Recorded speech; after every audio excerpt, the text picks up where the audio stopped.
92.9 FM ESPN and Odyssey Sports Station.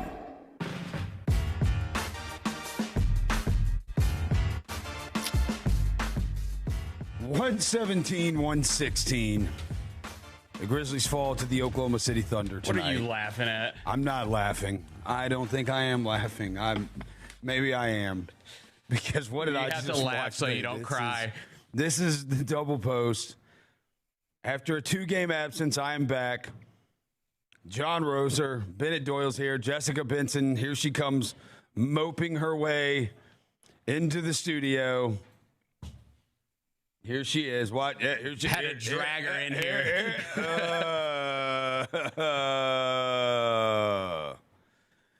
117-116. Thunder beat the Grizzlies. Double post. Grind City Media on YouTube. 92.9 FM ESPN on your radio. If you want to get in touch with the show, you can join the show chat on youtube.com/Grind City Media. Then click double post, and everybody's there chatting live, and they're all pissed off, and you can join them.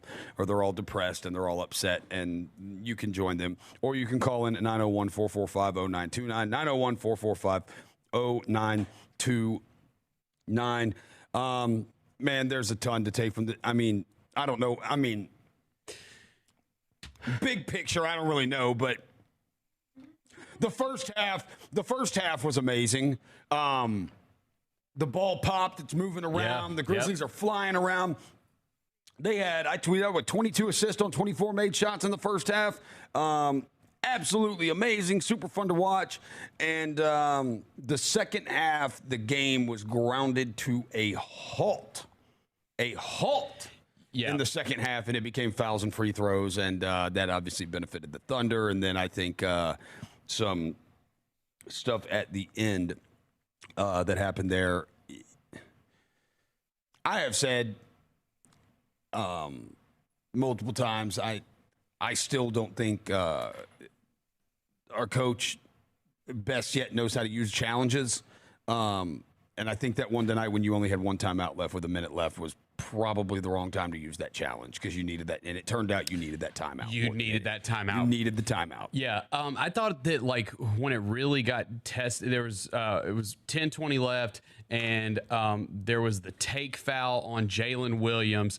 He misses one free throw, hits the next one, but then scores on that same possession to make it 96-88. And it was kind of tight from then on out through the rest of the fourth quarter. And, yeah, I think it was just one of those things. Like, you get a big lead, you have a big lead through 3 quarters, and then it gets tight, and you lose it, and you just can't get it back. Right? Yeah, and there's nobody out there that just – there's nobody out there that does, like, when the game stops, says, yo, we are not letting this happen. This is not happening. Right. Like, I'm texting, we're all texting, and I'm like, are we really doing this? We're doing this? Like, this is happening right now? We're going to let this happen. And then, sure enough, like, it absolutely happened, and it turns out you needed the timeout. Hey, Jessica. Sup? Sup? Welcome back. Sup? You sure you want to come back tonight? You sure this is the one you want to come back for? Well, it's the one I have to be back for. It's the one I have to be back for. You came off the injury report. Yeah, you never want to make too much out of one game. You always want to Goldilocks this life of an 82-game NBA season. However, it would be dishonest of me to say that was not one of the worst I have felt. Is that the worst loss of the season? Yeah. Because we've had some losses this year that have been, the Lakers loss. That loss to the Suns, I know you weren't here, but it truly was the kind of game where they weren't in it from the beginning. So just from a sheerly getting blown out standpoint, it didn't feel great. And once again, you were playing against a handful of former members of the Memphis Grizzlies led by Dylan Brooks. But this feels significantly worse. I feel worse sitting here tonight than I did 2 nights ago. Absolutely. I think I agree with you. The Celtics game was bad this year. The Celtics and the Knicks games were both bad, but they were on the road. So I don't view them against good teams. We just, blew a 20-point lead to a shell of an OKC team. I wouldn't call it a shell of an OKC team. The Wizards Saturday night home game when we had a chance to get back to 500, losing to the Wizards. I hear you, Bennett, but I also do think at the end of the day, they still have Jalen Williams. They have J.W. Yeah, he's an all-star. That's right. He is an all-star. He is an all-star. And they had Caruso. They had Dort.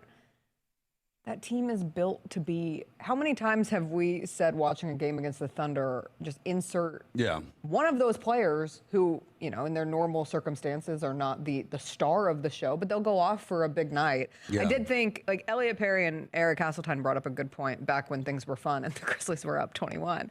But it felt as if, you know, if you were evaluating this game from a collection of secondary players on both teams. And at the time, you were thinking, wow, the Grizzlies, you know, not their starting five, they still have players out and obviously all the things that happened today. Yeah. But in terms of that next level of guys, the next level of most important players for this team might be better than the Thunder's next level of most important players for the team. And then that just got completely washed away as the game continued onwards. It completely got washed away.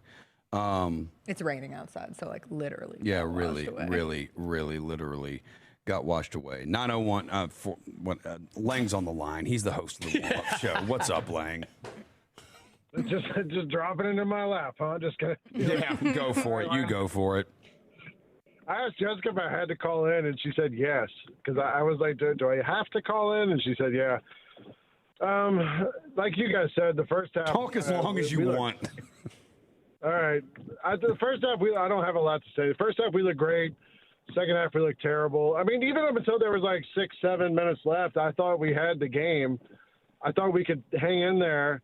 The numbers that jumped out to me was, I think coming into this game, we had 10 straight games with at least 10 fast break points. We were second in the NBA with the longest active streak. Tonight we had 7 fast break points, which is not ideal. All of them in the first quarter, by the way. Yeah.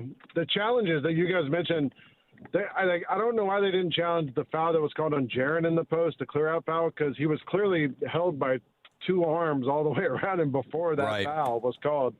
And you probably would have won that one and still had another one to use if you needed it. But the one they did use, like, I don't know what the challenge was there. Did they think he was out of bounds? So that's the thing. Yeah, that's the thing. They thought that Dort was, because I thought at first they were challenging the foul. Stepped out of bounds. They thought that Dort stepped out of bounds, and he did step out of bounds, but he reestablished himself after stepping out of bounds. His right foot never left the court. His right foot was inbounds the whole time. So, yeah, right. It was his left foot that stepped out. There was also about, I don't know, 6 dumb fouls throughout that game that were and one that gave them extra points, including Cam Spencer's one down the stretch, that foul where, you know, it was – he was late. He was late getting there, and turnovers. Turnovers is a constant story. We had 17, they had 6. No, and it was the turnovers were a problem in the first half too. The Grizzlies had 9 in the first half also. Like if they didn't turn the ball, turnovers have been a problem for them against a lot of teams. They've been a massive problem for them specifically against this team. I mean, I'd argue it's a problem for every team against the Thunder. True. They average 10 steals a game. Yes. We shot the ball better than they did. We killed them on the boards. Like, everything else was pretty good. And you know, the bench scoring, like you guys mentioned, our bench outscored theirs 48-34. But then again, their starters were kind of their normal bench. So I get it. And, I mean, my big takeaway, I think, is going to be if things are going the direction that seems like they're going, get ready for a lot more of this for the next couple months. Because if Cedric Howard is going to be asked to kind of carry a load and maybe take a last shot, maybe create something. You know, he's learning on the fly, and we might see more of that as things go along. So, see you guys Sunday. All right, we'll see you Sunday. Thanks, Lang. Lang Whitaker, host of the warm-up show. Sunday, it'll be on an hour before the game. That is 1:30 here. Grind City Media on YouTube, Grind City Media on X. I do think that sometime in the like the tale of two halves, it really was here. Like, I do think in the second half, they started letting the Thunder play really, really aggressive defense. Mm-hmm. And I think the Grizzlies, I think the Grizzlies defense in a lot of ways, when OKC would attack the paint in the first half and the second half, I think the Grizzlies kind of defended it the same way, and they swarmed a little bit. But they got called for fouls in the second half, and they didn't get called for them in the first half. I do think the game was officiated differently from one half to the second half. I do believe that, which, I mean, that's not a surprise. No. Mark Davis. It also turned into Jalen Williams just going to the basket over and he did. over again. There's and a couple I thought they did a really good job defensively early on. It was clear. I mean, when you're playing the Thunder without SGA, you want to defend differently than if SGA was on the court, but you still want to keep the ball out of the main guy's hands. And I thought they did a decent job in the first half, at least, of doing that with Jalen Williams. But the second he got going, they had no adjustment on him, and he was able to pick up, And he was able to do what he does and be the All-NBA player that he is. 901-445-0929. Miss Betty. Perfect person to hear from tonight. Happy New Year. Happy New Year, Miss Betty. I'm just getting back in the city, and so I missed the first 2 games of the year. But I would like to say this was very disappointing. It hurt. It really did. And as you pointed out, it was a tale of two halves. The first half, I thought they did outstandingly. I really did. And I really thought that they had gotten to the point in their play that they were going to translate that to the second half. But I didn't see that. I don't know what was wrong with Cam because he did some dumb fouls tonight that really cost us. I don't understand those at all. And then I don't understand why this coach, I think I know why he did the challenge, but there were so many other things he could have challenged early on. And we really needed that timeout at the end of the game. We really needed a timeout, but we didn't have one. So this was disappointing. This hurts. And the only thing, I mean, there's so much stuff going on with the Grizzlies, with Ja and all of that. It's really deflating to the fan base. It really is. So, like I said, tonight I go home very disappointed. I really would like to have seen Gigi in the last few minutes of the game because he seemed to have been a lot more aggressive around the board than the ones that we had in. But, it is what it is. And I look forward to the game on Sunday. A loss is a loss, so we move on and we go out and we root for them again. So everybody have a safe weekend, and I'll see y'all Sunday. All right. Thanks, Miss Betty. Thank you for the call, Miss Betty. She brought up the challenges thing. I'm very firm on this in the NBA. I don't think you should ever you should never challenge anything until the fourth quarter of a game, because it is like if you get it wrong, then you lose it. Like, as long as you're in a close game, there's no reason to challenge anything until the fourth quarter, because if you're in a close game and it's the first half and it's a 7-point game, what is the point of challenging that? There are still so many possessions left in the game, and if you lose it, well, now you don't have one. Yeah. I do think he's right in the standpoint of he challenged at the right time. Like, if you've got a challenge, the last minute of a close game is not a bad time to use it, unless it's your last time out on the board. Yeah, I mean, I don't because the thing is I do think Lou Dort stepped out of bounds again. He absolutely stepped out of bounds. There's no doubt. His left foot right there. His left foot is out of bounds. I think that because they obviously weren't going to overturn. There's still going to be a foul on Jaren. But yeah, I think it should have been Grizzlies' ball. But if he's But if he's out of bounds before that, if he's out of bounds before, it takes the foul off the board and it's Grizzlies' ball. So I understand that this challenge does check boxes. Right. One, it is going crucial to moment of the game. It is crucial moment of the game. Two, it is going to potentially take points off the board for them and give you the ball back. That absolutely checks boxes right there. And this is where you just have to weigh, is it worth losing my last time out? And ultimately, you absolally needed it. I mean, that last possession was disaster. Disaster. That's like a kind word. Thank you, Bennett. And I was looking for the right word. And we could all kind of see it when it ends up. It's Cedric Coward and Alex Caruso right there. Yeah, we're Cedric Coward ISO on Alex Caruso for a game winner did not leave me with warm, fuzzy feelings as I was watching it happen. I've seen better, more accomplished players in the NBA have issues going one-on-one with Alex Caruso. With Alex Caruso, right? That's not a knock on Cedric Coward at all. That's more of the level of defender that Alex Caruso Listen, if you want to, nobody wants to hear this right now because this was just an abysmal way to spend your Friday night. But those moments for Cedric Coward are critical from an evolution of a player that will hopefully be taking many more game-winning shot opportunities against really good defenders at some point.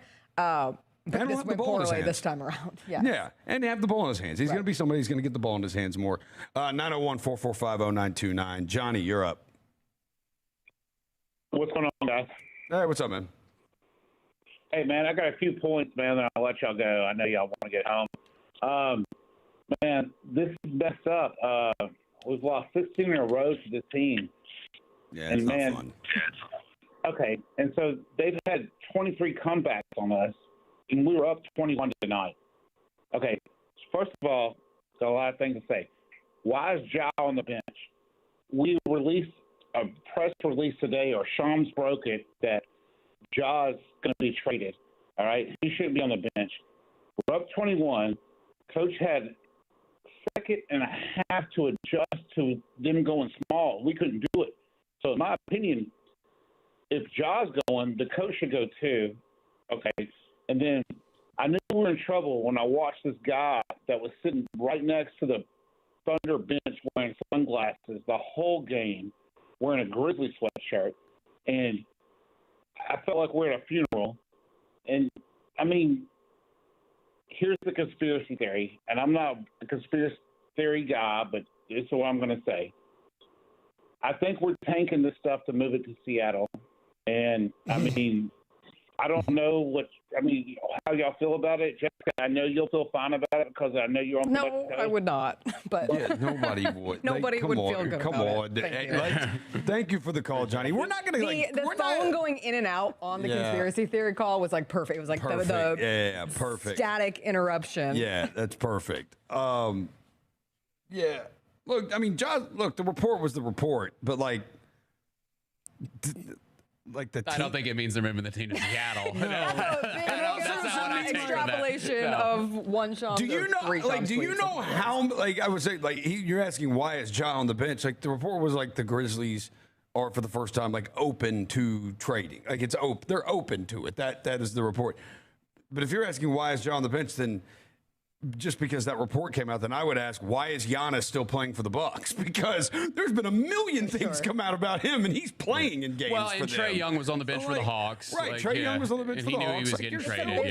It's a business. You're still a part of the team. Out of turn, but I do think there is some level of you need to still show up. Yeah, right. So that's part of the job. Yeah. And I would assume that is why, despite everything, and like you said, nothing definitive. I know it feels like the world collapsed today. And listen, watching that team collapse in that game did not help how anybody has spent today feeling one way or the other.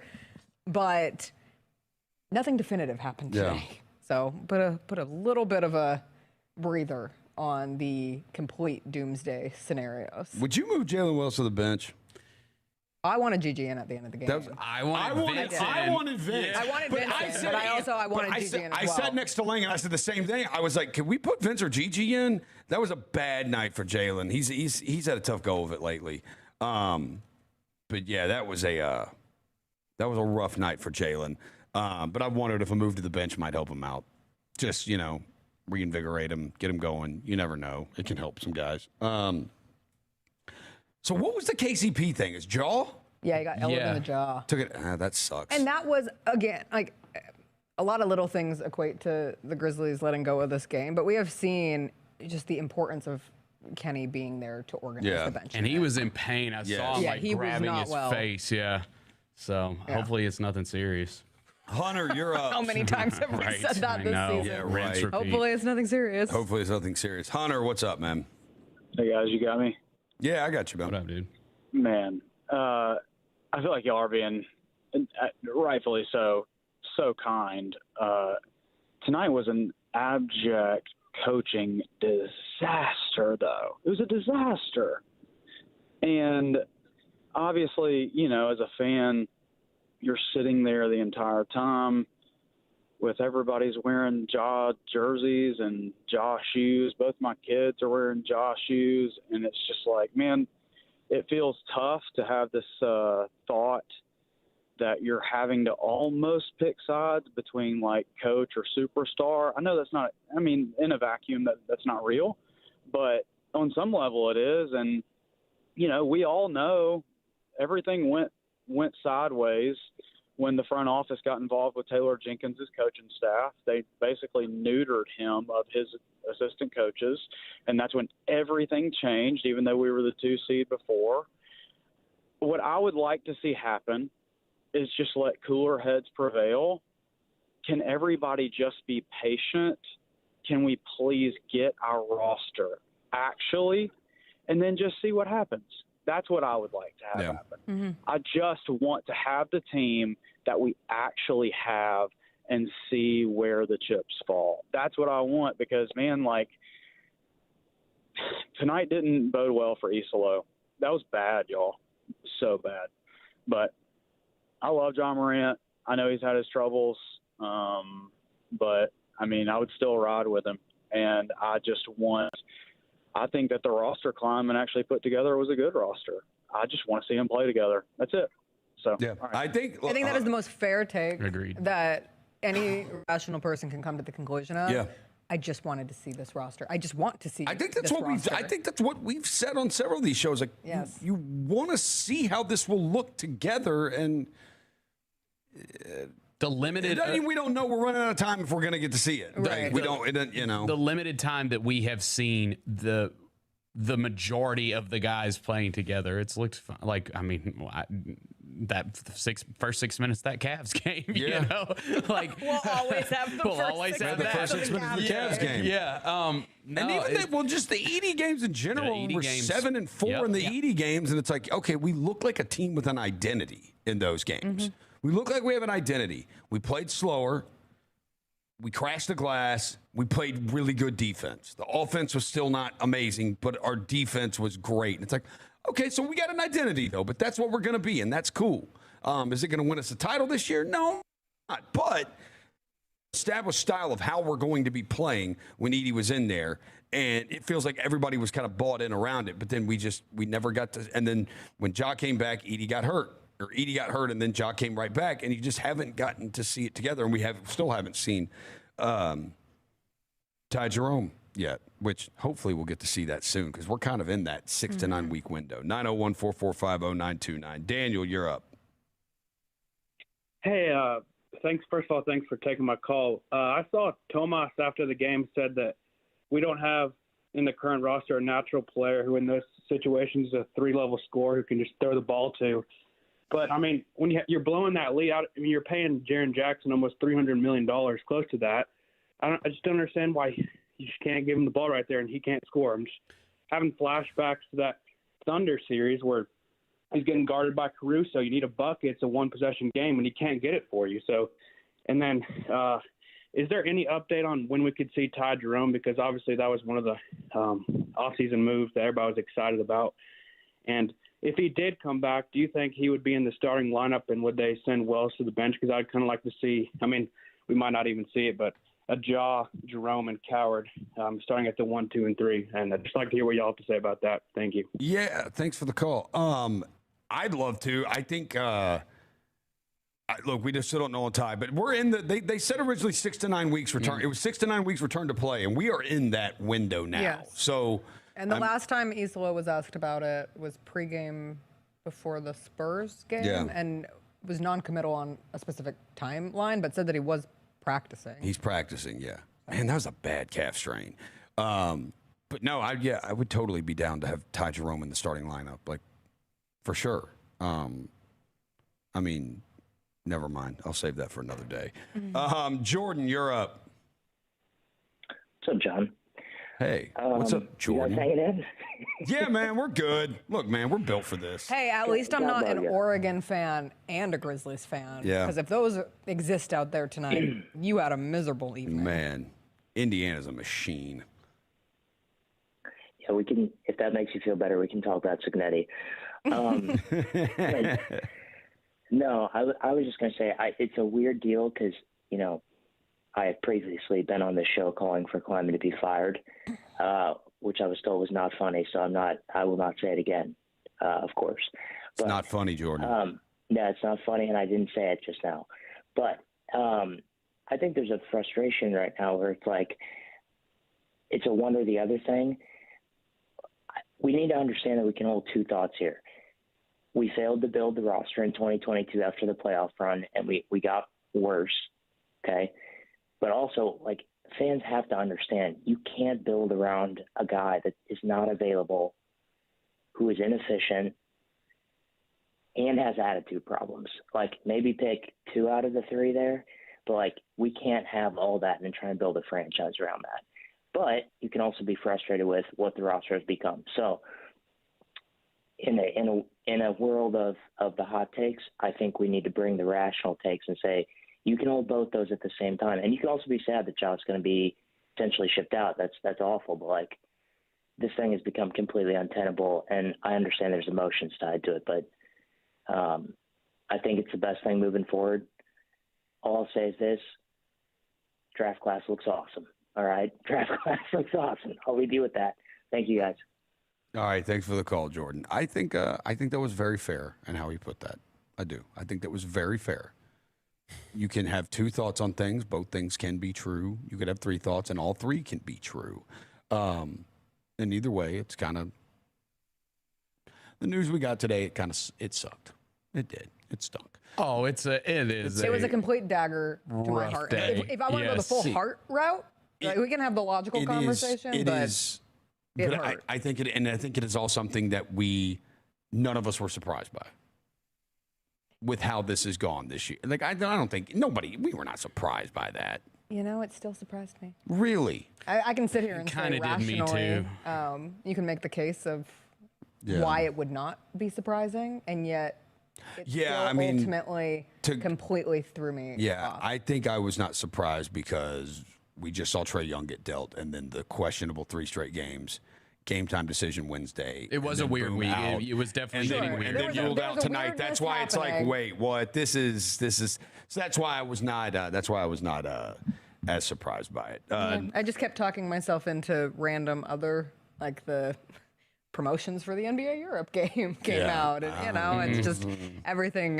We'll obviously have plenty of time moving forward to talk about all of this, and we'll be able to talk more about this when things happen or they don't happen. Who are sitting in a place tonight where, and I think in the regards of holding 2 thoughts, there's a lot of fans who are angry and frustrated for a myriad of reasons right now. One of which you just let go of a 21-point lead against the Oklahoma City Thunder. Another is there is such a connectivity between Ja and this city for so many people. And I know some people have the fatigue factor, and that's fair as well. But there is a true love of a star player in a market that had never had a player like him before. Yeah. He has a signature shoe. When I travel and I say, "Oh, I'm from Memphis. I live in Memphis," there are a lot of times where the next words that come out of someone's mouth are, "Oh, I love John Morant." Yeah. So I think it's fair to sit here in a space of, if you want to go full depresso mode tonight, you're allowed to. Because I think every Grizzlies fan, the best case scenario was always, man, John Morant's gonna lead this team to a championship someday. And so when there is a fracture in that, and however it ends up transpiring from here on out, there's a mourning period. I actually, it's probably, if you can find it, I tweeted it out. I tweeted that out. We were on a back-to-back at San Antonio a couple of years ago. It was during that 21, 22, that stretch. We were on a back-to-back at San Antonio, and I tweeted it out. I was drunk one night. I think it was a Friday or Saturday night. We were playing at San Antonio. I think it was a Saturday night, and I was really drunk. And Ja was unbelievable in this game and was doing all the Ja stuff. And I think I tweeted out, 12 is going to win us a championship one day. So, yeah, I was there too. Yeah. Pat, what's up? Hey guys, just want to say thank you for everything you do. I really appreciate it. We appreciate you, Pat. Well, thanks, man. I'm not going to jump on the Ja thing. I'm not going to do that. My dad was a coach growing up, so I always try to be on the coach's side. But I know y'all were talking about the challenge in the fourth quarter. The one that got me was at the end of the third quarter. He calls a timeout on the goaltending play, but then he couldn't challenge, is what Brevin and right. And, I know what you're talking about. Yeah, that's the one that hurt us because timeouts. That's truly the one that got us, because that also cost us 2 points. How can we be 38 games into the season and we don't know how to challenge appropriate play? Because he was asking the officials, can I challenge, can I not challenge? But I've already called my timeout. I can't take it back. So we go into we end the third quarter with 30 seconds left, call timeout. We got nothing else but 2 for the rest of the game, which is pretty tough because we could have used the final timeout there at the end of the game. Y'all, I appreciate it. I had a whole list of things I was going to go over, but you all and the callers have done a great job addressing these things. I'm going to call a night, except for said at the end, we talked about him in the post-game show. They had a little snippet of him. That's the talk of a young leader, hearing him say, I'm going to learn from this. I'm going to get better. People may make fun of me now, but I'm going to learn from this mistake. That's what I want to see as a leader of young men going forward. Thank y'all so much, and I appreciate it. Y'all have a good Oh, somebody found it. It's in our double post Slack channel. Somebody found my tweet. Yeah, there it is. Yeah. When is that? May 22nd, 2021. Man. Yeah. Is that the? I remember doing it. Is that the game where he had? This is the one that's not after the Spurs games, but I acknowledge I tweeted after the Spurs games. Is this the one? What? The Spurs game with the full court pass to Steven Adams. No, mine were on the road. Okay. Were road games. We played a back-to-back on the road. Okay. All right, here we go. Let me see if I can find. Let me see if I can find the schedule. Adrian, you're up. Hello, Adrian. Hey, can you hear me? We can hear you now. Yeah, I can hear you. Oh, okay, there we go. Hey, just wanted to call in tonight and just, that one hurt. That one hurt. But you got, I kind of look at it like, man, that was a heavy weight for a rookie to carry. And we really shouldn't even been in that position for him to even have to carry that weight. So, I can't even put that on Sid. The game management, man, that to me it has been kind of an issue as far as I look at it all season, really. A lot of it is just game management. And why aren't we, having like the big bigs in the game when J-Dub just goes down and just doing layup drills. And that's basically how they came back. He was just doing layup drills. And we didn't have anybody down there looked like that was going to try to stop him. So I don't know what that was. But anyway, they played real good. They were without stars. We were without stars. So, it was pretty even. But I just hate we lost that game because they came in basically giving us a game. They did. I mean, it felt like they were giving us the game. I mean, I don't know. I don't even want to say that. I don't want to say they were giving us the game because I thought the Grizzlies were taking the game. Now, the first half, even through part of the third quarter, they were taking the game. They put out there. Yeah, we were getting every offensive rebound. We were tipping the ball back, doing everything, like second and third efforts everywhere. Right. Yeah. Hey, one more thing, and then I'm out. On the job situation. My thing is, ever since they had the little issue, with John Coach, they've been saying trade, all the time. It's been all types of trade rumors and all this and that and that. But all of a sudden today, it's, this is the first time that the Grizzlies have entertained any trade. But you've been saying, as far as the media goes, you've been saying trade ever since then. So why is today any different from what you were saying? To me, all of that is just, hey, I need a story to get out. So, because as long as I've been a Grizzly fan, I've never heard anything where a Grizzly had a leak, where anything was happening. Just an example. Dez. Did anybody know anything about Dez getting traded? No. Until it happened. You know what I'm saying? So that's why I can't put a whole bunch of, weight on on this little, story that came out today. I just can't, I can't do it because that's not our history. That's not how we do it. It has not been our history to leak things. That's it. That is true. That is very true. Y'all have a good one. Thanks for the call, Adrian. My tweet, I found, okay, so my tweet on the it was May 22nd. That was the day after Xavier Tillman hit the corner three in the play-in to win at Golden State.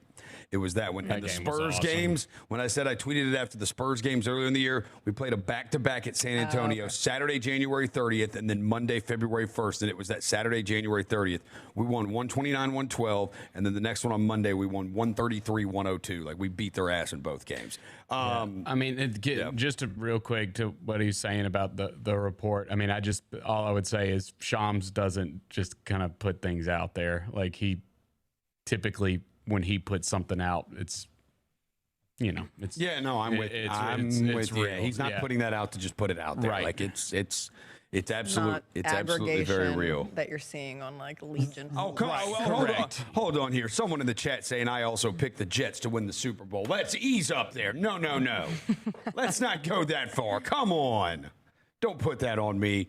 Let's take a break. When we come back, we'll take more of your calls. We got callers on hold. 901-445-0929. Jess, you need to get out of here? I could stay for one more segment. Okay, we'll stay for one more segment. Let's take a break, though. We'll get back. We'll talk more. Hey, Grizz fans, get up and get out with Grivet Outdoors, your Memphis outdoor and run specialty shop. From Viore and Patagonia to On, Hoka, New Balance, and Brooks, we've got the gear to keep you moving on and off the court. This is John Burgess from Charlie Burgess Rendezvous, here to let you know how much we appreciate partnering with the Memphis Grizzlies each season as the official barbecue of the team. Join us in celebrating their 25th anniversary here in Memphis. When you're in the FedEx Forum, grab some barbecue nachos before taking your seat, or come down to the Rendezvous and join us in the basement to reminisce and make some new memories over a rack of ribs. And remember, we also ship overnight across the nation to enjoy while you're watching an away game. Visit hogsfly.com and go Grizzlies. Do you have an EMT, advanced EMT, or paramedic license? The Memphis Fire Department wants you. Visit joinmemphisfire.com to apply or to speak to a recruiter today. We'll give you all the details on exciting career options with the Memphis Fire Department. Benefits include up to 8 weeks of vacation and only 10 weeks of Fire Academy training with current EMT or paramedic license. Apply today at joinmemphisfire.com. Don't let pests invade your home this season. Give them the full court press by calling Cook's Pest Control. The experts at Cook's deliver a full lineup of pest control, from termites to mosquitoes, all year long. Trust the South's most trusted name in pest control for over 90 years to protect your home court. Make the winning play and call Cook's today. Looky, looky, looky, here comes Cookie, Cook's Pest Control. At Big River Steel, we're not just making steel, we're shaping a smarter, cleaner future. Our innovative mini mill technology produces high-performance steel with the lowest possible environmental impact. Every ton we make is produced to help our customers tackle tomorrow's challenges without compromising today's standards. The future of steel isn't coming, it's already here. Find it at www.bigriversteel.com. That's www.bigriversteel.com. Feeling crushed by burnout, addiction, anxiety, or depression? Got struggles you can't put into words? Home lost its warmth? Family needing a boost? Ignite your hope with Complete Care Family Psychiatry, where we're bold, unique, and making a difference. Our tight-knit caring team delivers vibrant, holistic care crafted just for you and your loved ones. CCFP is your slam dunk for mental wellness. Spark your peace today. Book now at ccfp.clinic and see how we treat you differently. Something's always happening over at Gossett Volkswagen Germantown, and I've got him on the line. Marty McNabb. McNate. Hey, Marty, what's happening over there in Gossett Volkswagen Germantown? Deals you can't pass up, Randy, like 2025 Taos S, $219 a month. Taos S, $219 a month. What else you got, McNate? What about a 2025 Jetta S? We got it, $228 a month. $228 a month for Jetta S? That is awesome. And that Atlas deal you were telling me about? Randy, I've got a 2026 Atlas SE, $299 a month. I'm picking up what you're putting down over there. Hey, McNate, tell them what to do. Come see me, Marty McNate, at Gossett Volkswagen Germantown, 7420 Winchester Road, or shop online at GossettVWG.com. And remember, your future is what you make it. That's Gossett Volkswagen Germantown. All 36-month lease, 7,500 miles, 25 cents excess mileage. Taos SNO 58885, MSRP 27011. Get a TM 005137, MSRP 25820. Atlas TC 515,398, MSRP 41841. Includes all rebates and incentives. 895 PF excludes fast title license for approved credit. CD for complete details. Must finance through Volkswagen Financial Services. Valid through 10/31/25. Has your hat been working overtime? Hair regrowth treatments through Hims can help. With doctor-trusted prescription ingredients like finasteride and minoxidil, you can see thicker hair in just 3 to 6 months, starting at $26 a month. Get started today at hims.com. 117-116 Thunder beat the Grizzlies tonight. Double post here, Grind City Media on YouTube, 92.9 FM, ESPN on your radio. John Roser, Jessica Benson, and Bennett Doyle. Let's go back to calls. Charles, you are up. Hello, Charles. How's it going, guys? Hey, what's up, man? Hey, Charles. First of all, Happy New Year. Let's get to the good stuff right there at the beginning. Yeah. Thank you for staying around to be a sounding board. I know y'all don't have to do this, and it just, games like this are not fun to have to be a soundboard on. But to be honest with you, a lot of this season has not been fun to have to be a soundboard on. But here we are. But if you'll let me make 3 points, I'll try to make it really quick. If you forget for a minute all the injuries, okay, forget that. Forget the jaw drama for a minute, and look at what's going on, and go to the coaching. We have a coach again that earlier in the season, when we need to give a foul so we could put someone on the line, waited almost 20 seconds to do it. This coach still has no clue about the basic rules for challenging and when to challenge on calls. But the third best thing to look at, and this is the one thing I watched tonight, and Eric Hasseltine even saw it. When Jaren Jackson Jr. is being guarded by Alex Caruso, and you're not telling everybody to throw him the ball and let him make the dunk or a shot or something over Alex Caruso, that's coaching. You could forget everything else that you've seen so far. These are coaching mistakes being made by an NBA head coach, and most of them are correctable. And I have seen Jaren Jackson Jr. with mismatches so many times this year, and they still don't throw him the ball. I don't understand that. That is a coaching issue. It's not the roster issue, which we've got a roster that should win games and get you, more wins than losses most nights. But we have coaching issues.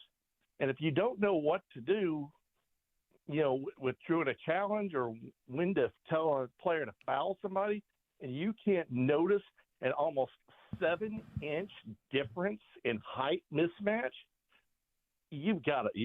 something's got to give on that. And that's what I got to say. All right. Thanks for the call, Charles. Let's go to T. What's up, T? What's going on? Hey, what's up, man?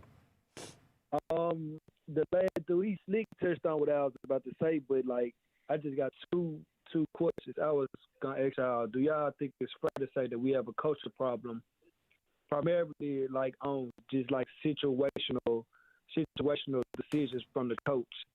And the second, do y'all think we have a GM problem? Because since the 2023 season, and we have regressed with the talent of players that we have on our team, and Zach Climate constantly saying that he want to get younger and younger and younger. That's all I got. Yeah, thanks for the call, T. We were just discussing this during the break. I said, here's the thing. I said, we probably have tonight we started 2 guys who I think would start for a lot of other teams in the NBA. Maybe really one. Like Jaren would start. Jaren would start for probably every team in the NBA. Yes. Cedric Howard would start for some teams in the NBA, not all teams. I don't think Cedric would start for probably some of the elite teams. Yeah, not yet, at least not right now. But then we also, so I said, yeah, that's a problem when you only got really two guys there playing for you that can start, that could start for other teams. But the issue with that is, like, I do think you have on your bench, you've got John Morant, Ty Jerome, and Zach Edey, who absolutely would start for a ton of other teams too in the NBA. Like, so like, it's like when you say, do you have a roster problem? It's like, you've got an injury problem. Like, do they have a roster problem? I don't know. They have an injury problem, I know. If they ever could get over the injury problem to where I could see the roster together, then I would know if they really have a roster problem. But what they really have is an injury problem. Yeah. And it's been going on like 3 years now. Well said. Yeah. Cash, you're up. Going on. What's up, man? So, look, man, my whole thing is, all right, I've been a Grizzlies fan for like since 2001. And this year is really bothering me because I also play sports myself. It's the injuries. It's the rolled ankles and the calf strings and like all of that, man. I feel like the injuries are not really serious. I feel like they're not real. And then another thing I have to say is why we don't play Gigi more. Like, Gigi is 5. And we don't even get that boy time of day. Like, Gigi was good tonight. I don't know what's going on with the coaching staff. Like, I don't like Thomas Isolo. To me, he's not a good coach. He don't know the system that he's trying to coach. Your star player's not touching the ball. He's always got an attitude. And it's just, it's so much I can say, but I'm trying to watch it because I'm watching y'all on live TV right now. But, it's just, man, it'd be stressful to cheer for the city. It'd be stressful to watch the game when these, like, it's like, I don't know if the players faking injuries or the coaches don't want to play him. He's trying to save him for the London game. Like, it's just, man, can y'all give me some insight? Because, like I said, I've been a Grizzlies fan for so long. I even used to work at the Fitness Forum for 12 years. So, I'm listening. Shout out, Cash. Hey, Cash, we appreciate the call, man. I don't know. You've got, you got your opinions, man. That's cool. I will remind everyone. I agree with him that Gigi has been fire. Yeah, Gigi's been great. Gigi was really good tonight, and I hope that Gigi has been fire. I hope that's something that can continue this season. Like, if they are going to deal with injuries the rest of this year, and he's going to have an opportunity, like, I hope it keeps trending in this direction because I still believe in that dude. They said you got to get your players. You got to get your best players the ball. Mm-hmm. And I would have loved to see Jaren play all 12 minutes in the fourth quarter against this team, but that's not how they operate. We know that at this point. On that possession before the Cedric win, Jaren got a good look, like around that free throw line. He got the bump, the separation, the one-handed, and he missed it. I would have liked to have seen him demand the ball back on that last possession from Ced. Like, just go pop in the post and be like, yo, throw me the ball. I know that's crucial, all of you. Throw me the ball. And it has to come from him at this point. But I think, who he's out there with. I think back on that Sixers game when there was the period of time where, like, Ja was identifying mismatches and saying, like, Jaren, go here. I'm going to give you this ball here right now. Yeah. In this case, like tonight, Jaren has to ask for it himself. Jaren's got to ask for it. And I think that would have happened if they would have had a timeout. I think whatever would have been drawn up, it would have been we're getting the ball to Jaren Jackson Jr. Arthur, you're up. Hey, how you guys doing? Hey, what's up, man? Man, not much. Yeah, the Jaren is just like, I want him to be good in the clutch, but going back to the OKC series from last year, it's just not it. He like the worst clutch player in the NBA right now. It's bad. It's like 20%. Yeah, I saw my guy Keith from Fast Break Breakfast. Shout out Keith. I got it for you. It's bad. Like, we can say it's coaching, but it's his style. Like, trying to dribble from half court to get a shot and trying to back down when you can't pass up the double teams, it's an inefficient style of basketball. And it's not, and he can't score in the mid range, so it's like it's hard to get your shot off whenever you want to. And speaking to the Gigi point, ever since he came back from the G League, surprisingly, he's the number one on the team in like offensive rating for the team, and he's been like a plus in net rating for the team. So hopefully we keep playing him. But he played 21 minutes tonight. I would be fair. Like me and Bennett both said we wanted to see Vince in for Jalen down the stretch. Jessica said she wanted to see Gigi. I think we both were cool with either one of those. I was fine with Vince too. Yeah, either one of them. They both. I think they both played much better than had better games than Jalen did tonight. But yeah, no, Gigi was really good tonight. Yeah, I think like at the 11, like 4-13, we was up 11. I think Gigi and Cam Spencer subbed out, I think. And then we lost. We didn't score again until like 57 seconds left. Yeah. But it's about 5 or 6 games this season where the subs in the fourth quarter have pretty much lost us the game. So, but it's like Brevin said, it should be a field thing and not an analytical thing in the fourth quarter. But right. I'm with you. As soon as you once you get to the fourth quarter and you get in a close game, like some of that stuff that happens. I would compare Appreciate the call. Yeah, man. thanks for the call, Arthur. I would compare it to like, this happens like in the NFL. Like you got your play sheet, you got your play sheet, you got your play sheet, and you got your script of what you want to do. Well, at some point, you got to go off script in the game. Which whatever happens in the game, it's okay. Well, that's not working. We got to go somewhere else. That's where I will remind people that Coach Isolo is a rookie head coach. He is. He absolutely and is. Just like he's had rookie players, moments. Yeah. There are opportunities to learn and grow that are just a natural inclination of being someone who has not done this particular job in the NBA before. Obviously has many years of coaching experience at this point, but there has to be a growth pattern there as well. You can't expect perfection from the beginning. I understand the frustrations tonight. I'm not trying to roll out excuses. It's just an explanation. Just like you would look at a team and how a team is performing with young players right now, there's a rookie head coach. So when it comes to challenges and figuring out how to go off script, that is not something that is necessarily the most natural thing. I thought the last game where they did go with Vince down the stretch defensively was one of those cases where you saw an improvisation that it was encouraging. Yeah. And if you're able to add more of those, that will obviously benefit a team that had the kind of loss that it had tonight. Last call of the night, Dan. Hey guys. So tonight's was really tough. This whole week has actually been pretty tough. I mean, we let off with a good win on Monday, and then Wednesday we got absolutely destroyed. But seeing the team the way it is, hearing the information about Ja, the team taking, trade information, seeing who's looking for Ja, who would take a trade for him.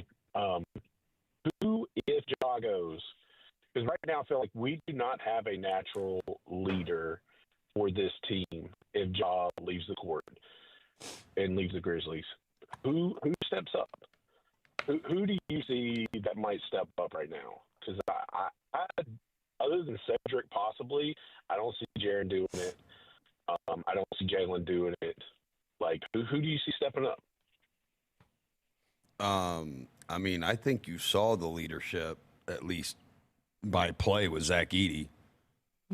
Like, I mean, they're 7-4 with him. And you saw, like, we talked about it earlier, like, that's the only time this season, those 11 games with Edey, where they actually looked like they had a real identity of the type of team they were going to be.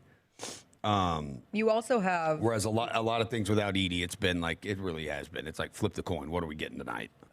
Edey is the identity. Edey's the identity. If you were searching for something to hang an identity on this season, it is Zach Edey thus far. I will say, from a collective leadership standpoint, and this team has kind of always operated by a leadership by collective. Kenny Caldwell-Pope and Jock Landale, I think, have been incredibly important veteran voices in that locker room. For sure. I understand that's not the guy on the court being the loudest with the most important role, and so often we tie those two things together, and that's not always necessarily the best situation for a team either, is that role being served by one individual. But there are different scatterings of leaders on this team. There are. That's not like they're lost without any leadership. There are a couple veterans on this team who each bring a different kind of leadership to it that I think they have been good for some of the younger guys. But I think to answer your question, Dan, I think Edey is the of the players that I think are expected to play starring roles, not role-playing roles. Like Edey is expected, I think by now we see it like a starring role. I think Edey would be the guy there because I think it's the only time this year in those 11 games that they've looked like they've had an identity. All right, we're going to take one more break. Jessica, we're going to let you get out of here. Bennett and I will come back and we'll talk about Sunday's game against the Brooklyn Nets. Double Post, Grind City Media on YouTube, 92.9 ESPN on your radio. We'll be back after this. This is WMFS-FM and HD1 Bar. WMFS, Memphis' sports station. Number one in the 901. 92.9 FM, ESPN, and Odyssey Sports Station. If you are a fighter, Modelo is your reward. So listen close. You are strong. You are fearless. You are a fighter. And every last drop of this rich golden Modelo is yours. So raise it up high because you've earned it. Modelo, the mark of a fighter. Drink responsibly. Beer imported by Carlin Port, Chicago, Illinois. Three iconic forces. One unforgettable experience. New edition. Boys to Men. And Tony Braxton. The Black Promoters Collective presents New Edition Way Tour. Starring New Edition. Boys to Men. And Tony Braxton. The New Edition Way Tour. March 19th at FedEx Forum. Tickets available now at Ticketmaster. Presented by the Black Promoters Collective. It's flu season. Protect yourself and loved ones with a seasonal flu shot from the Shot Nurse. And for groups of 10 or more, the Shot Nurse can come to you. With 2 locations to serve you, it's fast, convenient, and it's free with most insurances. Visit shotnurse.com or call 901-685-9999. I get my vaccines from the Shot Nurse. Solutions you need with the personal touch. The Shot Nurse. Keep your home comfy year-round with Landmark Heating and Air's membership program. For one low price, you get 2 annual tune-ups to keep your system running smoothly, priority service when you need it most, and exclusive discounts on repairs and more. Say goodbye to unexpected breakdowns and hello to peace of mind. Call Landmark Heating and Air today at 365-4260 or visit landmarkheatingandair.com to join. Your comfort's our priority. Landmark Heating and Air, the comfort company you've trusted for 55 years. Your internet shouldn't drop out during the game or buffer during replays. That's why Ting Fiber Internet is here in Memphis. Fast breaks need internet that's 2 gig fast. No contracts, no hidden fees. Ting is internet without a fourth quarter heartbreak. So if you do yell at the TV, it won't be your internet's fault. Get started at ting.com/Memphis. That's ting.com/Memphis. Looking for a place to get hyped before the game? Courtside Grill at the Westin Memphis Beale Street is the place. Try our specialty appetizers like alley-oop nachos layered with cheese, tomatoes, and jalapenos. The technical foul appetizer will mean you are in big trouble as you savor 6 big bites of wings. Fallon out tenders dipped in buttermilk served with fries will be worth it. And try our unlimited soup and salad for just $15. Snack on some chips and queso while you're waiting for that courtside burger. It's 7 ounces cooked to order served with fries. Dribble into flavor with our full court press cocktails, the ultimate shot for your taste buds. The fan favorite is the Slam Dunk drink, which will really get you hyped up. If you're hanging with your friends, a bucket of beer will do the trick, and a must try is that courtside lemonade that is a divine cocktail for the ladies. After all the fun at courtside, jump into our heavenly bed for a restful night. Courtside Grill just across the street from the FedEx Forum. See it, the only destination before and after the game. It's all fun at Courtside Grill. What's the mark of a great team? When talent, experience, and preparation all come together to make it look easy. It's true in basketball. It's true in banking. Grizzlies Checking from Pinnacle with convenient online banking and world-class service. Play hard, bank easy. Open a Grizzlies checking account by February 28th with at least $100 and a recurring direct deposit. And you could get 2 tickets to 3 Grizzlies games. Details at grizzliesbanking.com. Member FDIC. Today's fun fact, the Malco Theater's popcorn that you crave is now available during Grizzlies games at FedEx Forum. Be sure to grab an extra bag for the post-game drive home. Need more? Order online at malco.com.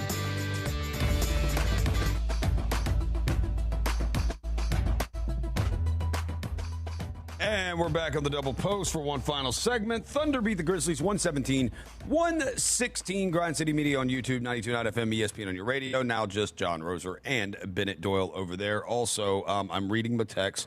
Shout out John and Olivia. What's up? Bennett, Grizzlies got a game on Sunday afternoon against the Brooklyn Nets. They're 11-24 overall. They have lost 2 straight. Our old friend, is Zaire playing?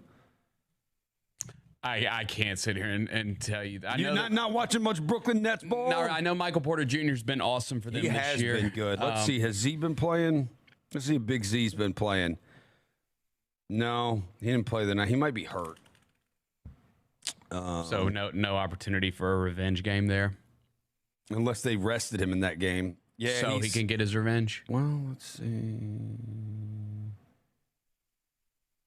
Oh.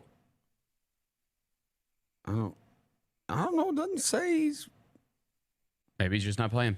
Yeah, they got Terrence Mann back, so he went to the bench, and then he just didn't play the other night when they lost to the Clippers. They got Igor Dimon. He's a rookie.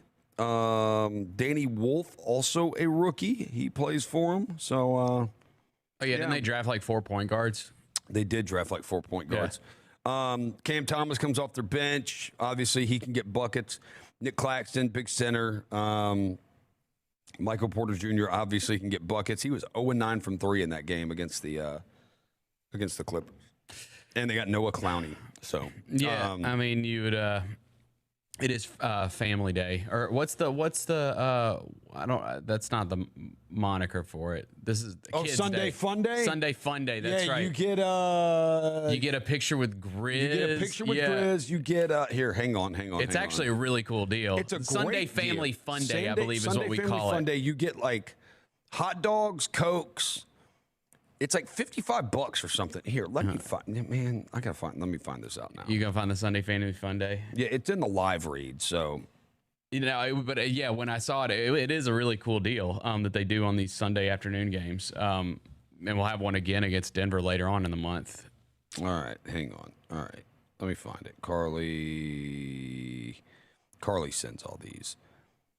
We're gonna find this if it'll load. Here we go. Sunday Family Fun Day. There's Friday, Sunday. All right. $35 gets you a ticket to the game, a $10 food voucher, post-game free throws on the court, and a photo with Grizz. It's pretty good. That is pretty good for pretty dang good offer right there. $35. Yeah. Now there's a limited amount of these tickets available, and they might be. Your next chance to do this after Sunday is the Denver game, right? Yeah, the Denver game. Sunday, January 25th against the Nuggets. Grizzlies.com/Sunday. But that's an awesome deal. $35, a ticket to the game, $10 food voucher, post-game free throws on the court, and a photo with Grizz. I mean, let's be honest. Never mind. I don't want to be. I think my kiddo's coming to the game on Sunday for his first Sunday Family Fun Day. Be honest. Would your kid care more about having a picture with Jock Landale or Grizz? He likes Grizz. Man. He likes Grizz. I mean, the kids dude, like he's Grizz. 6 years old. Exactly. Like, he likes Grizz. Right. Yeah. So that's what I'm saying. It's Sunday he Family thinks Fun it's Day. Pretty cool that I'm friends with Grizz. Yeah. Yeah. He likes that. Like, I think the majority of kids, like 6-year-old kids, they probably care more about having a picture with Grizz than they would a player. Yeah. They think the mascot is way cooler. Yeah. So. All right. Well, we play the Nets. Bring the kiddos out. Any final thoughts on this one? It was a rough day to be a Grizzlies fan. I mean, just calling it like it is. You get the report earlier in the day, and then it was fun tonight for 3.5 quarters, and then it just completely fell apart, and that was just a rough ending. I thought they had that one in the bag easily. And it got away from them down the stretch. I thought they had that one. I was so ready to come in here and just be like, look, man, that ball was popping around. They were moving the ball, moving the rock. They were offensive rebounding, getting second chance points. And then, like, the second half, it all just came grinding to a halt. And that fourth quarter was just a complete disaster for them. But you got to bounce back on Sunday against the Brooklyn Nets. All right, that is going to do it for us. Eric Hasseltine, Elliot Perry on the call with them tonight. Yep. Our studio engineer who answers your calls and puts you on the air is Wes Warwick, our highlight coordinator. I don't know who our highlight guy was tonight, but Grizzlies Vice President of Broadcast and Production is John Pugliese. Director of Broadcasting is Scott Zachary. Landon was our highlight coordinator tonight. 92.9 FM ESPN. It's the flagship home of the Memphis Grizzlies. Their parent company is Odyssey. Their brand manager is Brad Carson, and the general manager is Nicole Hartman. Hey, do we have Kyra or Jalen tonight? We had Kyra tonight. Kyra, yes. Shout out Kyra. Kyra, you're an Eagles fan, aren't you?